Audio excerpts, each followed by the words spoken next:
Yes, shalom and good evening from Galilee, Israel, and also shalom to you, Pastor Barry in California and Pastor Mike in Minnesota. How are you, my friends? Very Doing well. well. Good to see you, Amir. Good to see you. In between launches of missiles from Iran, just so you know, this is normally the time they feel like doing so. Just in case you hear a very funny and noise from my cell phone that tells me to go and position myself in a secure place, just so you know, that means a launch from Yemen was detected. And normally, if it's towards my area, my phone will ring. If it's not, then I will not have to be warned in advance. We just completed the 13th day. Today was the 14th day. Today was exactly 2 weeks since the war began. We officially passed the 12-day war period, and we're entering into tomorrow, into the third week of the most intense war that Israel and the United States waged on Iran minutes before they actually opened fire at American troops and Israel with thousands of ballistic missiles aimed at American targets and Israeli cities ready to be launched.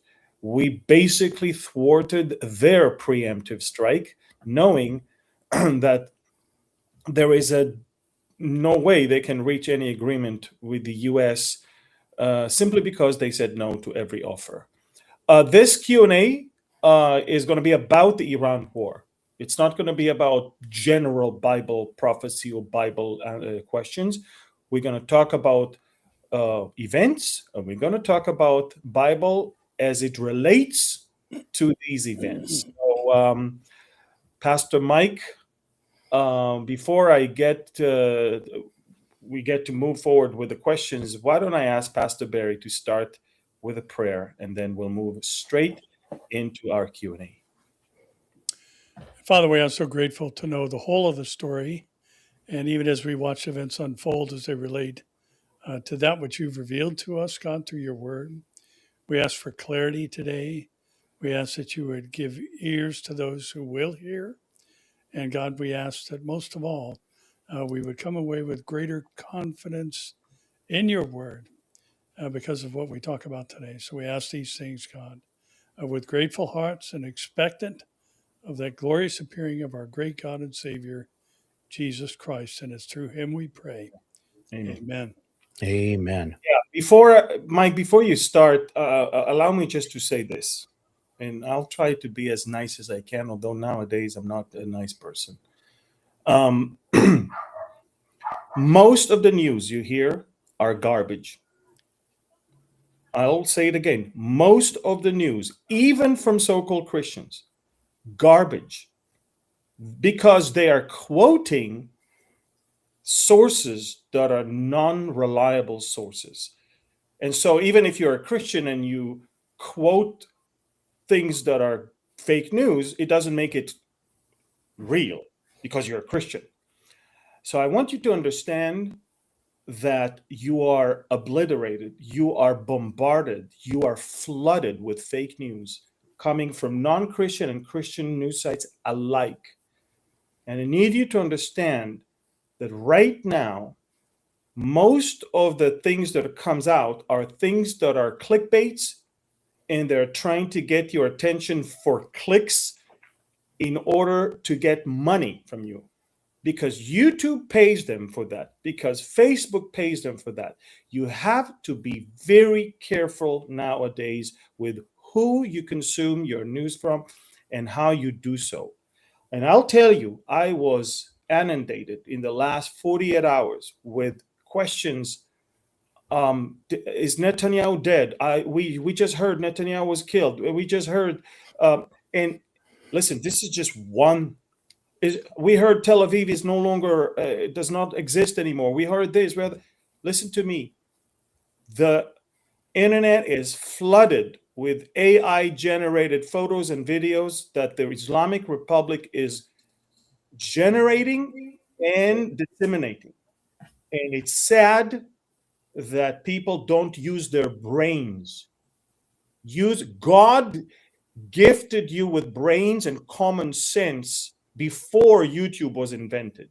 Use your brains, use your common sense, because we are so tired of telling people that it's not true.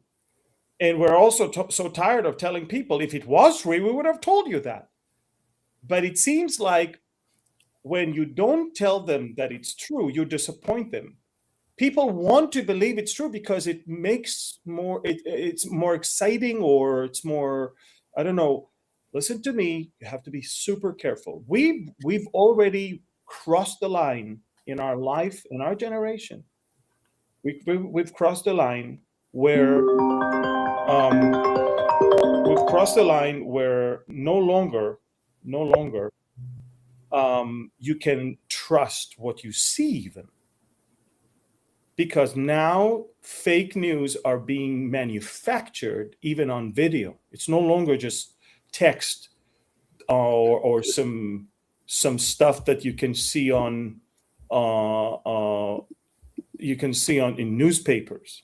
Okay, now it's fake videos, it's fake photographs. So you have to be very careful how you consume your news, where you get it from, and do not let it. Trust me, if it doesn't sound right to you, it's not right. If it doesn't make sense, it doesn't add up, it probably not, because it's fake news. They are trying to attack you because they understand they're losing the war. Now, I'm not saying that tomorrow the Ayatollahs will fall. I'm not saying that the regime will fall the day after tomorrow. I'm not saying that. But they're in such a desperate situation right now that they have to somehow portray a victorious image, because they're being obliterated right now. And so you have to be very careful and how you consume things. And this is, why, on Telegram, when I feel so, I hate it, by the way. I hate to be in the news 24/7. But the reason why I feel so obligated to do so, it's because I know what's the alternative is. And I know that the powers around to confuse you and deceive you are so strong in many, that my job is at least to give you the truth of what's going on. That's it. You don't have to follow me. You don't have to subscribe to my free Telegram channel. You don't have to if you don't want to. But if you want to understand if something really happened, go there and see.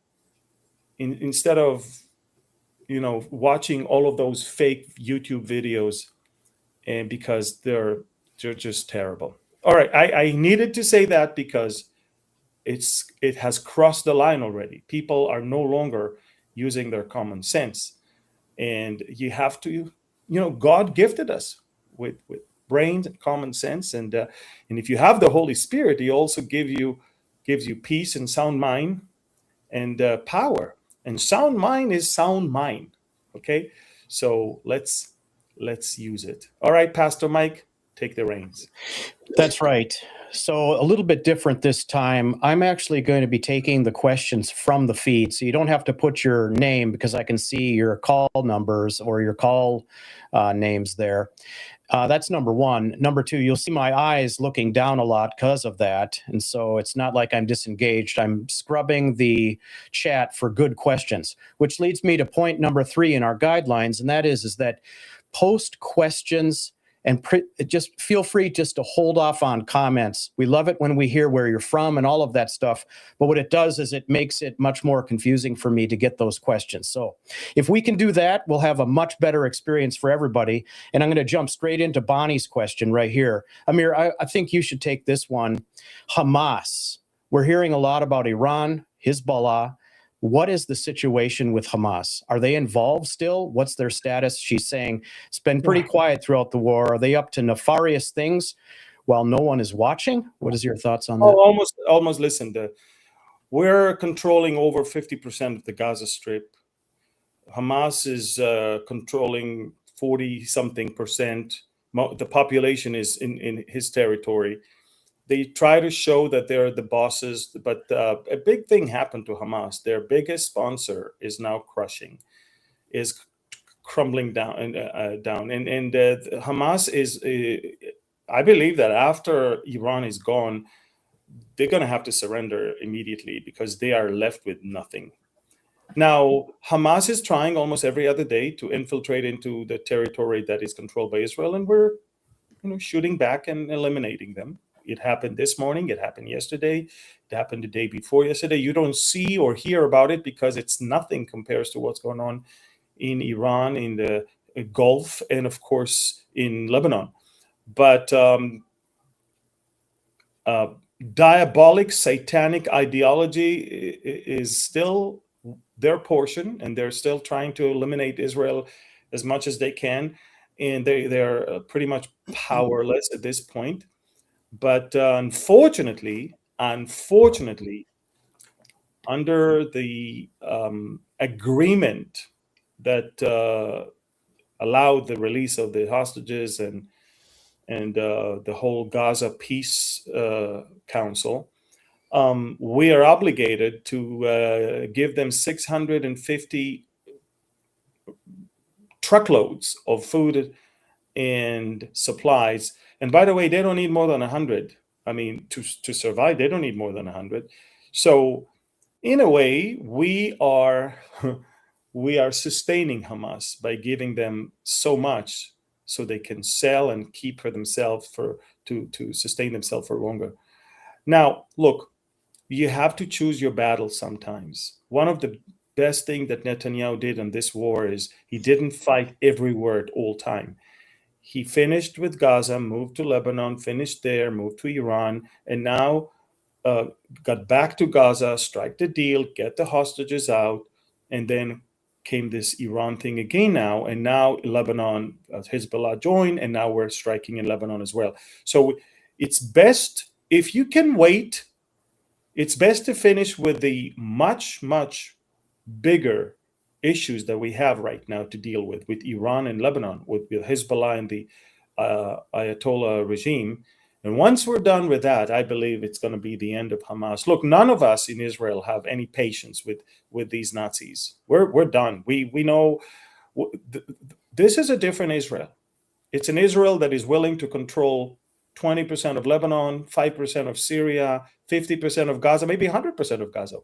We don't care anymore if the world says yes or no. We are going to take any piece of land from where they're shooting at us. That's it. And we're going to keep it, we're going to clean it, and we're going to create the buffer so nobody will shoot at Israel anymore. That's basically what we're going to do. So for now, Hamas is enjoying a time of less attention from us simply because we're busier elsewhere.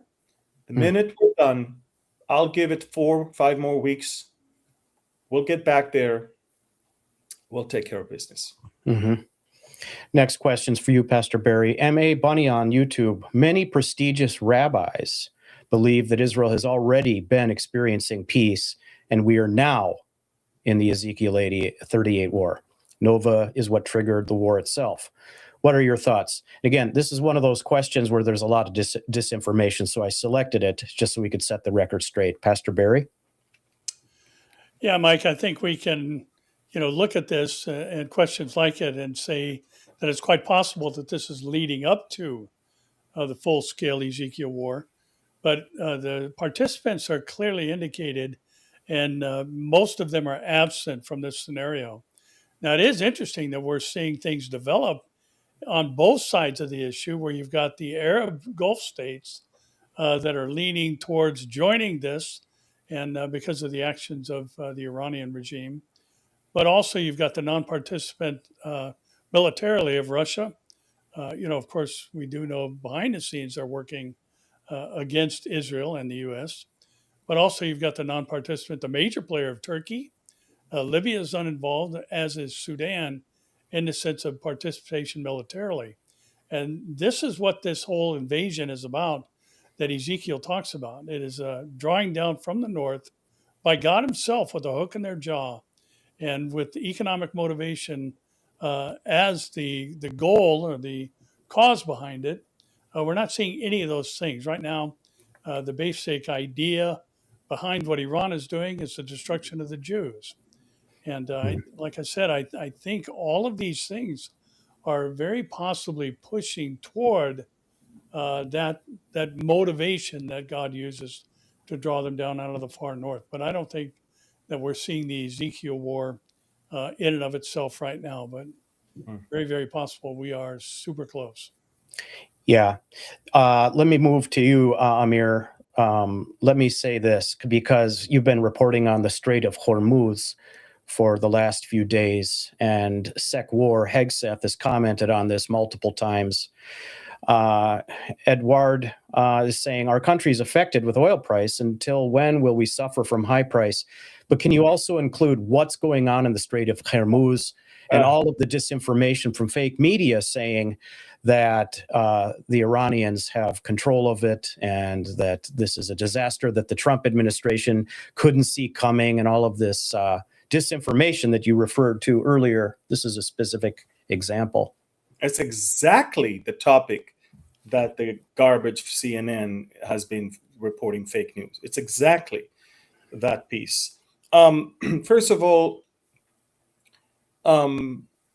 what high prices are you suffering from? You guys are paying $3. You want to know what high prices of gasoline is? Come over to our country or go to Europe or go to Asia and you'll see that's high prices. What you're paying right now is low. But you have to understand something. America is right now fighting for Americans, not for Israel. This war has nothing to do with Israel. Let me explain, okay? You're now fighting in order to create a trade route in an oil reservoir that will not get to China and will weaken China. You're now creating, just like what you did with Venezuela, you're taking over the main supplier of oil for China, and you are disrupting the trade route of China in order to dominate world oil prices and then regulate them to make sure that nobody is playing games with you.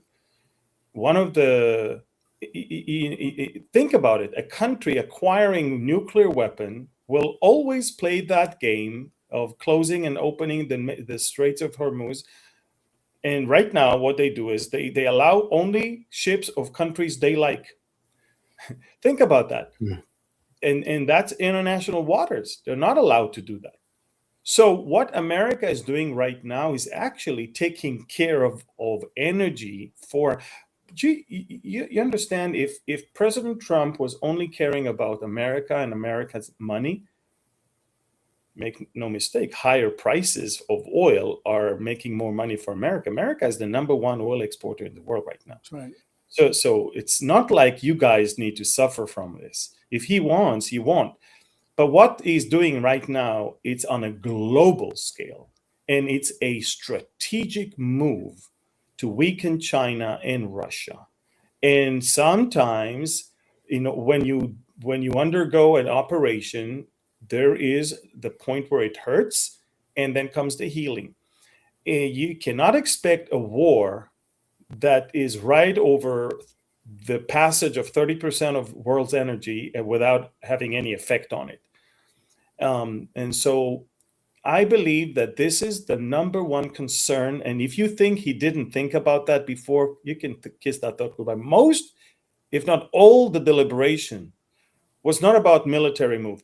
President Trump let Israel deal with most of the military moves, such as the opening strike, the disabling of the anti-aircraft systems, and the dominance of that we all have in the skies of Iran and Tehran specifically. President Trump is more into the global strategic picture of how to ensure that this regime is not going to manipulate prices. It is not going to obviously prefer China, and is not going to disrupt energy flow in that area. And so I believe with all of my heart that this move had to be done. I believe it's being done correctly. In fact, I just reported a few minutes ago on my Telegram channel, a U.S. Marine unit consisting of 2,200 Marines on board 3 amphibious ships, a warship capable of delivering Marines to shore in enemy territory, is being sent to the Middle East. I believe that the island of Karj, Kharj, basically, it's the island where most of 90% of the oil of Iran goes through. It's a small island. I believe it's very easy for America to take over that one. And I believe that once America takes it, it renders Iran powerless without Iran's own oil. And we're going to see a lot of action in the next. We move now to the real deal. If up until now, all we did is removing immediate military threats of missiles and drones, nuclear, and all the commanders, and now we're moving to the point where this is what the war is all about. And that's the phase that this coming week is all about. And I believe the president is very, very much into it. Now, Caroline Leavitt, the spokesperson of the White House, she just said that the story that CNN was running is fake news. CNN decided to run this garbage based on 3 anonymous sources familiar with discussions. This is despite the fact that myself, the Secretary of War, Secretary of State, and multiple lawmakers who were actually present for the recent classified briefing have directly disputed this false reporting. The truth, the Pentagon has been planning for Iran's just a second. We have a launch. Just a second. A launch from Iran right now. No, it's to Jerusalem and Tel Aviv, so I'm spared. So she said, the truth is that the Pentagon has been planning for Iran's desperate and reckless closure of the Strait of Hormuz for decades. And it has been part of the Trump administration's planning well before Operation Epic Fury was ever launched. The idea that Chairman Kaine and Secretary Hexet weren't prepared for this possibility is preposterous. The president was fully briefed on it, and a goal of the operation itself to annihilate the terrorist Iranian regime's navy, missiles, drone production infrastructure, and other threats capabilities is quite literally intended to deprive them of their ability to close the strait. President Trump will not allow rogue Iranian terrorists to stop the freedom of navigation and free flow of energy. Wiping out these terrorists who indiscriminately target civilians and attempt to hold the global economy hostage is part of the ongoing noble U.S. mission. The fake news is working overtime to discredit President Trump, his administration, and our U.S. military, all of whom are working 24/7 to eliminate the threat of the Iranian regime. It's a complete disgrace to witness this from the media, and we will keep fighting back against it. That's what you guys are facing. The Medianites, fake news, garbage, pile of garbage. And they are bombarding you with all of that. So questions like that will always be in your mind because you think, oh, the president in between a party here and a party there just said, oh, let's have a war. For decades, America was planning for this operation because for decades, for nearly 5 decades, the Iranian regime was playing games with the Strait of Hormuz. So if anything, you are bringing an end to this war, not beginning one. And if anything, it's going to help the American people and the oil prices end the flow of energy over there. Mm. And again, I feel for her. I feel for her because this is how I started today's program, by telling you, don't believe this garbage. This garbage is to sow doubts and weaken you. And that's what progressive liberal stupidity is all about. It's to take from you the hope and the strength and the pride of your military and your government and your nationality and your symbols, and to just sow fear and discouragement and embarrassment. That's what we have the same, by the way. We have the same media nights. That's why we only watch one channel on TV, and we only watch news there, and that's it. Because you can't trust them anymore. They have an agenda. Yeah. Okay. This one is for you, Pastor Barry, from Chitos en Wheels. Nice name.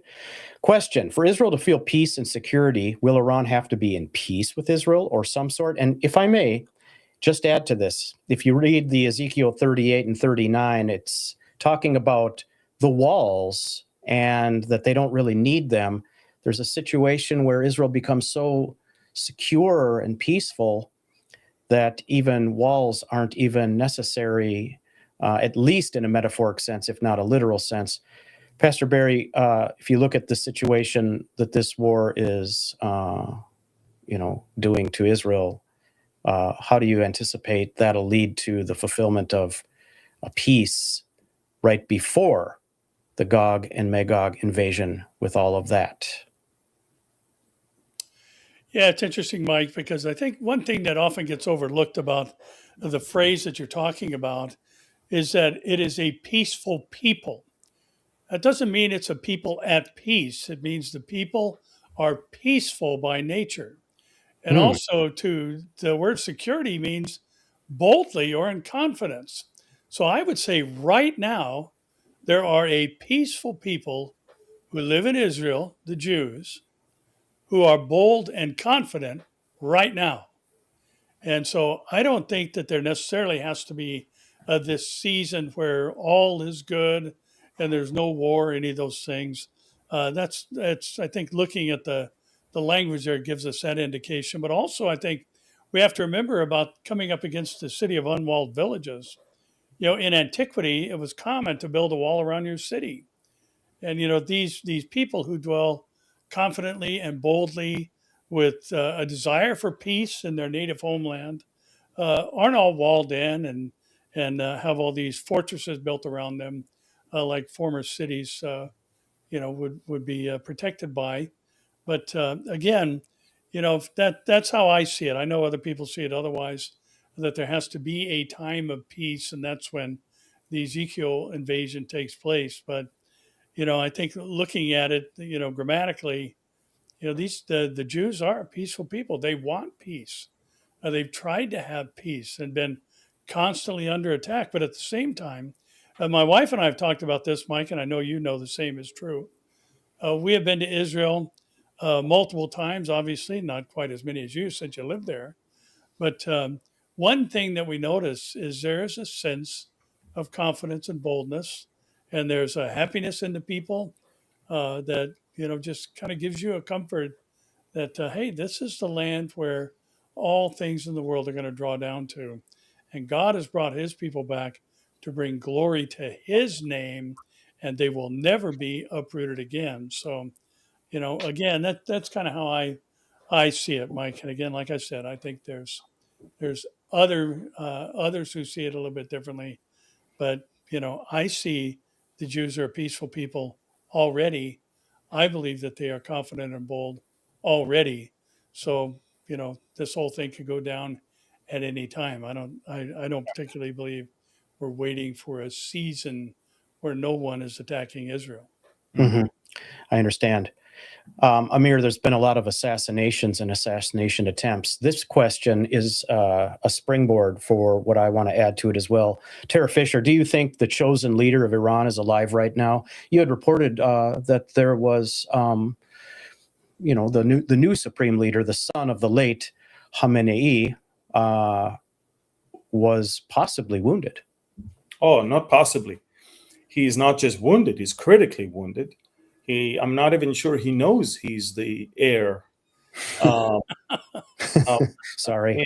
And I will tell you that in places like this, especially in a day like this, today was the Al-Quds Day. The last Friday of Ramadan is always, it's dedicated by the Iranians to Jerusalem. They want to show that they are, they're the patrons and the guardians of Al-Quds, Jerusalem, although the city is not even in the Quran even once.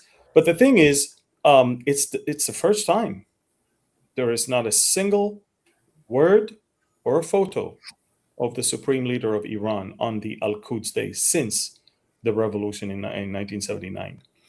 And even yesterday, when they released a message from the supreme leader, the TV announcer read it in her own voice. So we haven't seen him nor heard from him. And I think that the only reason why they announced him, it's because they needed to project stability, and they needed to project that there is a leader, and he actually is someone he's the son of God's messenger that was just taken from you. And Ayatollah, it's the messenger of God. And so that's it, basically.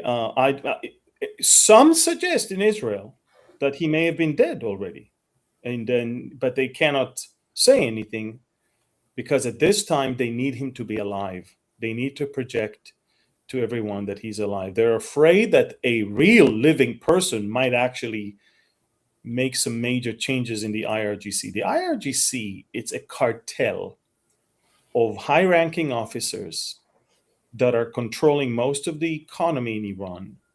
They're billionaires. All of these generals are billionaires. They will not give up. Under the guise of religious mission, they are running the biggest cartel of money laundering, of drug lords, of smuggling drugs, growing cocaine. I mean, we're talking about cartel in every essence of that word, and they will not give up that status. The last thing they care about is their own country and their own people. They don't care about that. And so my point is, they don't want to bring anyone from outside that might do radical changes and steal from them the billions and the control. Iran is a country of 92 million people. It's 100 times bigger than Israel. It's huge. It's vast. It's the size of Western Europe. It's huge. And it has so much natural resources. And I mean, it could have been the best place on earth. If you, I mean, we talked about it today at home. Iran is one of the most beautiful countries. I don't know if you know that. There's so many amazing places in Iran. They could have been the most touristic country in the whole Middle East if they really wanted. They had amazing beaches. They could have been Dubai, 50 times Dubai. But they are hijacked by cartel that is projecting itself to be religious. By the way, I hear a lot of booms, just so you know, but you can't hear it. But so if you're asking me right now, he's critically wounded or bad, seriously wounded, maybe even defaced. That's why he cannot even show his face. I think your Secretary of War said that this morning, and you haven't even heard his voice. It's one thing if you don't want to show your face because something happened to you. What about recording your voice? Tell the people. Even that has not been done. So I have serious doubts if this man can function at all, if he's still alive. I don't know. But, so do you think the strategy is raise up a leader, the leader dies, raise up another leader? Is this just an unending chain of appointing supreme leaders? I Do think they that ever run out?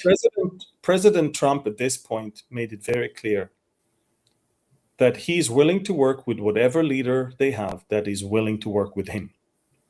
In other words, if they abandon their ideology to destroy Israel, destroy America, and to disrupt the whole Middle East with their proxies, if they abandon all of that and they just move to be normal country that takes care of its own people, he doesn't mind if it's an Ayatollah. Because this is not a fight of America against Shia Islam. It's a fight against America, against a country that wants to destroy America and destroy Israel and abrupt and disrupt all that is going on in the Middle East. That's what it's all about. It's a cult. It's a cult. It's a cartel, and you know President Trump doesn't like cartels. And that's what we have right now. And I think that just like Venezuela, in Venezuela, they didn't change the government. It's the same government. The only one that was removed was Maduro himself. Well, Khamenei was moved also. And if the president will be able to work with this leader, now listen to me.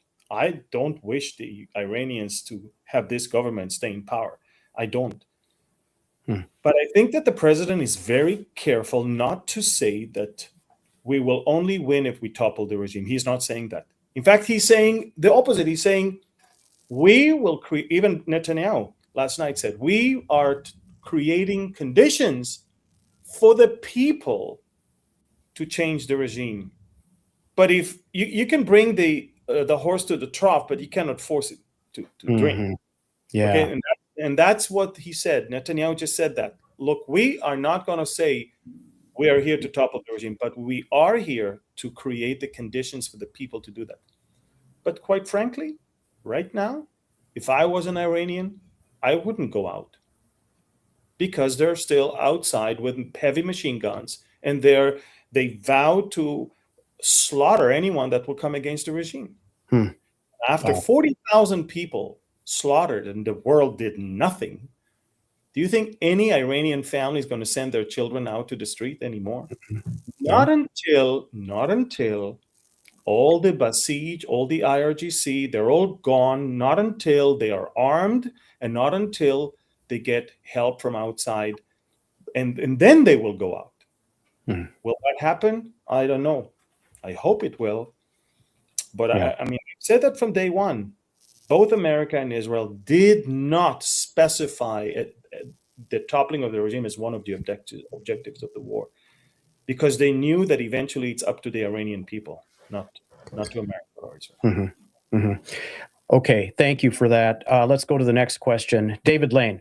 Now, folks, I want you to listen carefully to Pastor Barry's answer on this, because a lot of you are going back to the Bible and you're reading about Gog and Magog, and it appears twice in Ezekiel, but also in Revelation, and people confuse the two events.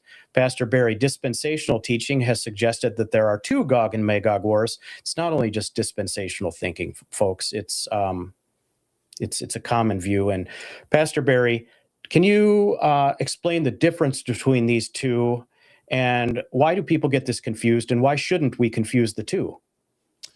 Well, I think generally people see the Gog and Magog mentioned in both places and assume it's the same war. You know, if we just examine the text in both situations, they are clearly distinct. In Ezekiel, you've got 5 named nations that are participants in the invasion from the north. You've got Russia, Turkey, Iran, Libya, and Sudan. We also know the battle theater is Israel specifically. And we also know the outcome involves burying the dead for 7 months and burning the weapons for 7 years.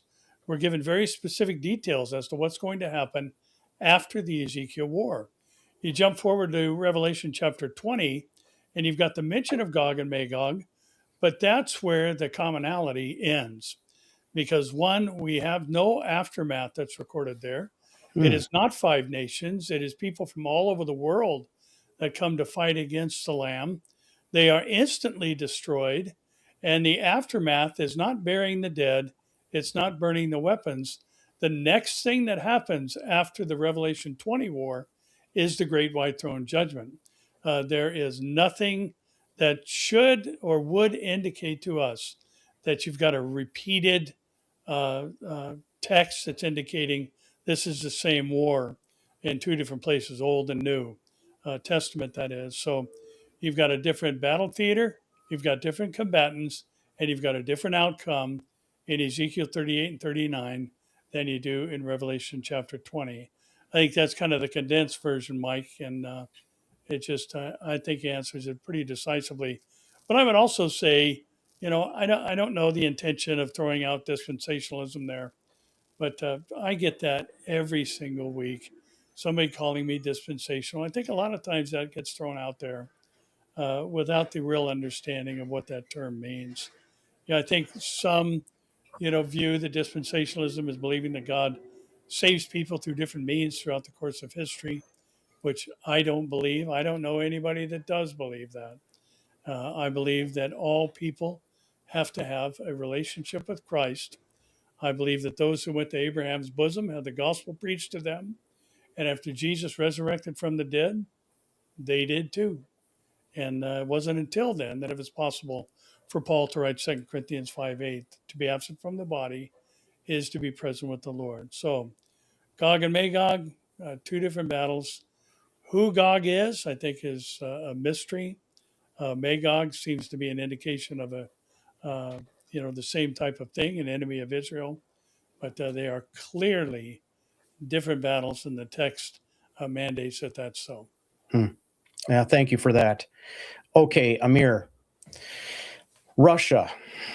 Okay, so this is one of those questions that may be coming from conspiracy theories, or maybe not. Is it possible that Iran has nuclear bombs hidden in Russia? But I want to add to this: what role is Russia playing in this? What is going through Putin's mind right now in terms of this war? I mean, you've reported on certain aspects of that. Can you expand on Russia's role? Yes. First of all, Russia enjoys this whole event and literally diplomatically threw Iran under the bus when it actually did not abstain in the Security Council resolution against Iran. Russia and China could have actually voted against it, and they did not veto it. They abstained, so it wasn't vetoed. In other words, it was accepted. So that's one thing. Second, Dmitry Peskov, the spokesman of the Kremlin, said a couple of days ago, this is not our war. But Trump is not stupid. Trump knows exactly that Russia helps with intelligence.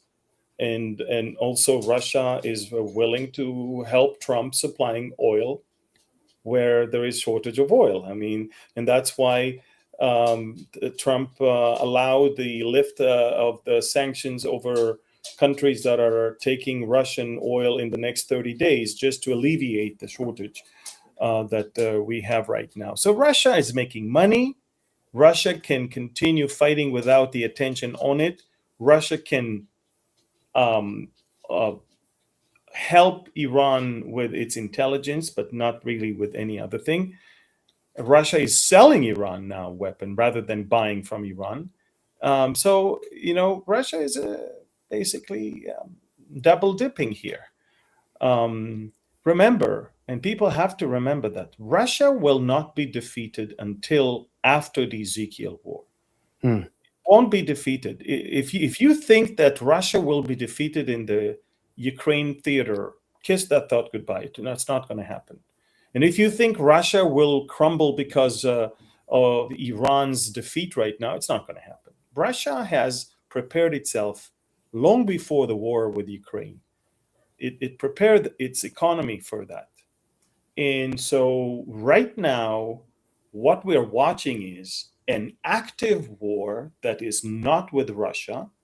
And Russia is watching America running out of munition, watching America's political turmoil, and waiting for the moment that America will either implode or change in 2-3 years regime and step down from the status of world superpower.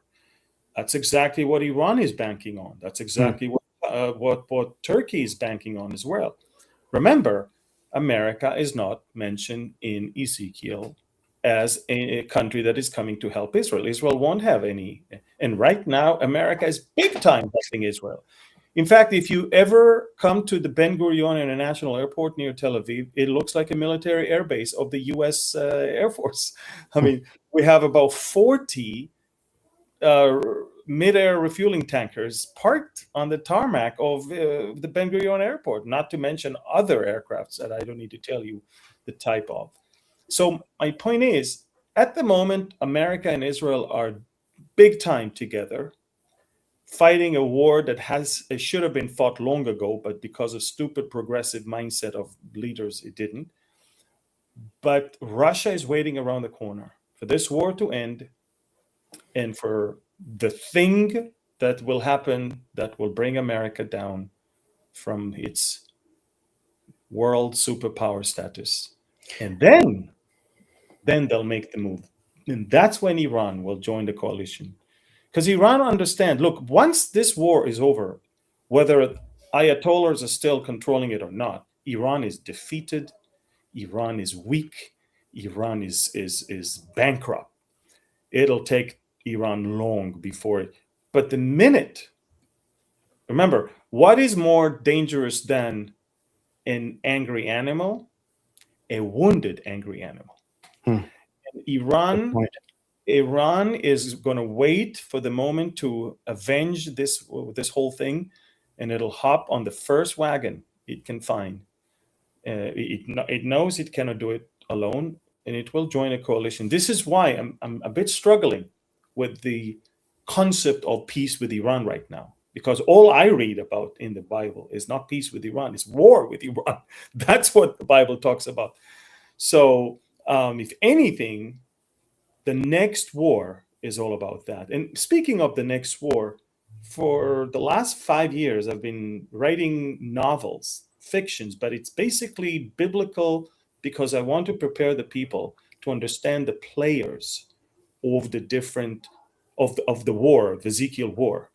And I wanted to get them to understand what the Arabian Peninsula is all about, and through the lens of a Mossad agent, but through real events and real Mossad operations. Take a look at this right now and see for yourself.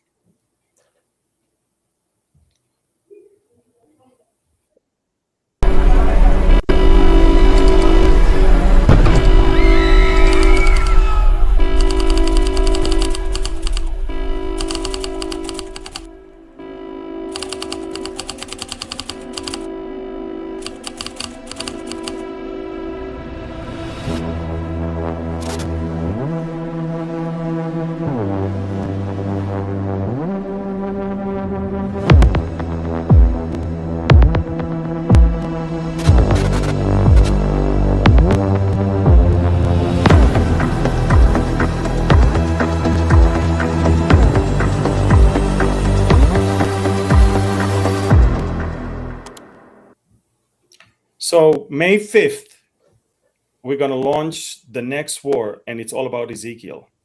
And everything, and by the way, we analyzed every single verse in those two chapters. But my point is, all the other books in the former series were preparing you to understand what's going to happen before the war. And then comes the war, which is before the tribulation. And then comes the tribulation. And I didn't leave the rapture out. The rapture is somewhere between those two series, and you'll find it.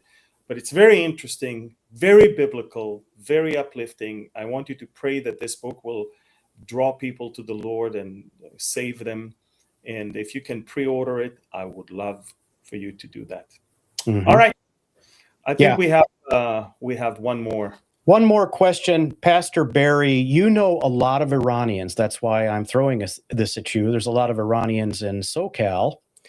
What percent of Iran's population are from the religion of peace? I mean, Amir mentioned that it's Shiite, but that doesn't necessarily mean everybody is a cult-like thinker like these gangsters or these mafia guys that he referred to. Bringing them into the 21st century is going to be problematic, to say the least. How to achieve this? Can they achieve it? Is it even possible? How do you read the Iranian people? Because a lot of what is being reported is that the whole thing's evil. The whole country's evil. Carte blanche. Talk to us about the Iranian people. What kind of people are these? And what are some scenarios that you see happening right after this war? Yeah, Mike, the regime and the population are two separate entities. You've got these extremists that are in control. And, if you just look at that, like Amir mentioned earlier, 40,000 people were out on the streets and were executed by the regime. Now, the numbers that we've seen out in the streets of Iran have been absolutely incredible. Of course, percentage wise of the overall population is nowhere near everyone being out on the street, but it is very, very clear that there is a huge divide between the general populace as well as and the regime that's in control. They are the extremist Muslims, Shia, as far as personal association, or Shiite regarding Islam. And, there are Sunnis, but, the majority of the population that does follow after Islam is Shiite. As far as the Iranian people, we've got our next door neighbor is an Iranian family, a mom with 4 kids. 2 doors down, we've got another Iranian mom who's got a son. We have many, many Iranian people in our lives. As a matter of fact, we've got an Iranian ministry at the church that teaches in Farsi. And, one of the things that I will say, Mike, just to kind of answer the question generally, is that all of the Iranians that I know are not Muslims. I don't know any Iranian Muslims. Every Iranian that I know from around our area, and Orange County, California, has a lot of Iranians. I should say we've got our fair share of Muslims too, but all the ones that I know basically left in 1979 or thereabouts because of what was happening with the regime change. But yeah, I think that's one of the things that we need to keep in mind. We've got a huge difference between the Iranian people and the Iranian regime that is unlike what's going on in the Gaza Strip, where basically the populace and Hamas are like-minded. They want to see the destruction of Israel. The Iranian people want to see peace with the Jews, and they're not for this at all.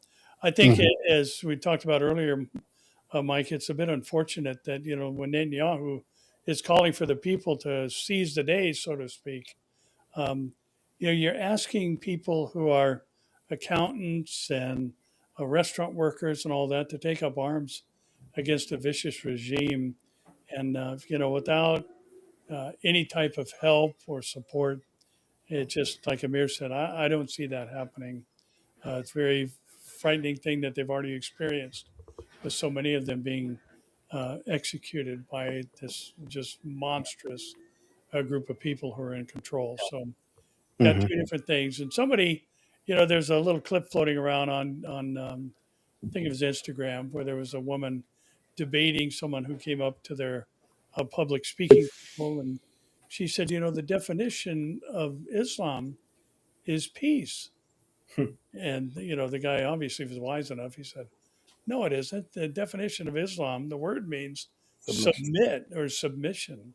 Oh, it does not. So again, there's a misinformation on their side too. But the Iranian people are wonderful people. They're kind, hardworking people, and they don't want this.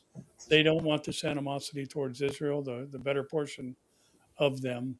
They want to live at peace, raise their families, have a good job, and a secure future. But Yeah. they've got the people in control who are against all of that. And Yeah. I can add that a lot of Iranians are writing me directly from Iran, Yeah. sending me direct messages with information, and the information goes to the right places, and the right things take place following that information. This is the only country in the world that is being attacked, and the people are cheering in the streets for this attack. And it says a lot about where their heart is. Mhm. Certainly not with this evil regime. So, Yeah. okay, well, I think we ran out of time, but That's the listen, top of the hour. Yeah. yeah, but this coming Monday, we will have another one. I know there's a lot of people, a lot of questions. We will have another Q&A this coming Monday about the war, Bible, and the war, current events, but we will concentrate on what's going on in the world. And this coming Monday, God willing, I'll do it from Connect if it's possible. If not, right here. in This the works. Well, I mean, I look like Vanilla Face with the with this with this you know the lightings that I have and all of that. But hey, it's better than nothing. So I want to thank you guys. Thank you, Pastor Barry. Thank you, Pastor Mike. I want to remind everybody to subscribe to our Telegram channel, and you see the QR code on the side of Barry's screen. I also want to encourage you to go to our YouTube channels of Barry and myself, Behold Israel of ours, and Barry. It's Barry Stagner, but it's also, what's the name of your YouTube channel? The Truth About God. Truth About God. So if you Sign can, up for proximity. there you go. There's a proximity. Proximity moved to April. No, excuse me, No, May May 2nd. 2nd. May 2nd. Well, let's have a full house. Yes. There's so much that we're gonna talk about, and there's so many things I'm gonna show you. We're gonna do the Israel Decree, the first ever Israel Decree conference in the United States this time. So join us there, and also if you want to join us in Alaska, please do so by signing up via our website www.beholdisrael.org. And May 5th is the next war. So please get this book pre-ordered. Let's get the attention of all the big vendors and booksellers by seeing that a lot of people are ordering it. Thank you, gentlemen. Thank you. God bless you. And shalom. Bye-bye. Shalom.